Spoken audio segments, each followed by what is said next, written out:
এরকম সুন্দর ভিউ আসলে কাশ্মীরে আসলেই মনে হয় দেখা যায় জান্নাত।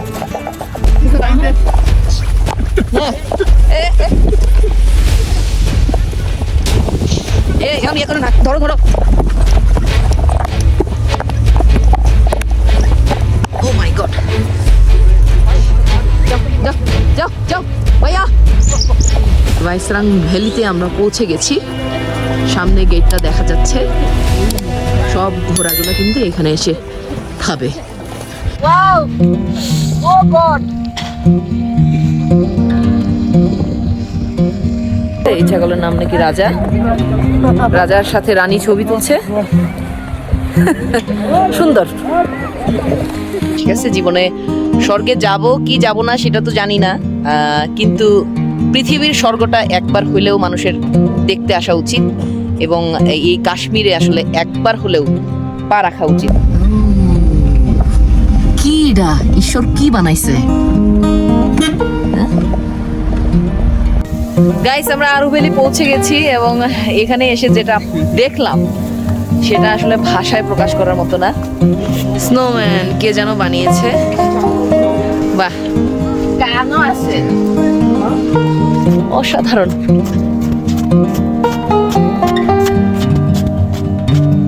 দুর্দান্ত ভিউ। আমি একটু এই বরফটা খাবো। কেমন? এই যে আপেলের গ্লাস হয়ে গেছে, খেয়ে দেখো কেমন লাগে। খেয়ে দেখো কেমন।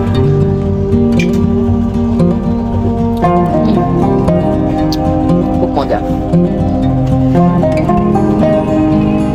এই যেভাবে আপেল লাগায়।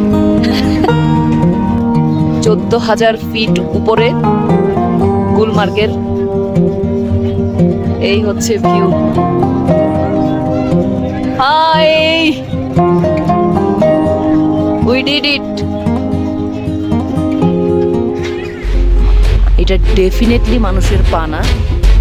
দেখেন, এটা কিন্তু কোনো জন্তু জানোয়ারের পা হবে। খুব রিস্কি কিন্তু উপরে।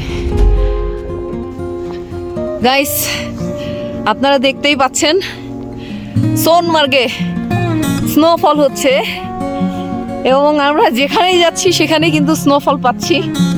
এত স্নোফল হচ্ছে যে এখানে টিকা আর যাচ্ছে না।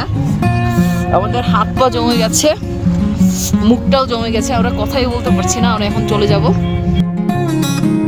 সবাইকে জেনি চিসিম চ্যানেলের পক্ষ থেকে জানাচ্ছি মাঘ মাসের কনকনে শীতের আন্তরিক শুভেচ্ছা। আপনারা অনেকেই জানেন যে 2024 সালে আমরা গিয়েছিলাম ভূস্বর্গখ্যাত ভারতীয় অংশের কাশ্মীর ভ্রমণে। আমি এমন সময় বেছে নিয়েছিলাম যখন কাশ্মীরের বেশিরভাগ অঞ্চল ঢাকা থাকে শ্বেত শুভ্র মোলায়েম তুষারের চাদরে। আমি খুব শিগগিরই আসছি আমার কাশ্মীর ভ্রমণের কয়েকটি বিশেষ পর্ব নিয়ে, যেখানে আপনারা জানতে পারবেন ভ্রমণের আইটিনারি সহ বিস্তারিত তথ্য, আর থাকছে দারুণ কিছু মজার অভিজ্ঞতা। কোনো ট্রাভেল এজেন্সির মুখরোচক প্যাকেজ ছাড়াই সম্পূর্ণ নিজেদের উদ্যোগে কম খরচে কিভাবে কাশ্মীর ভ্রমণ করলাম সেটা জানতে চোখ রাখুন আমার চ্যানেলে। পর্বগুলো মিস করতে না চাইলে সাবস্ক্রাইব করতে ভুলবেন না।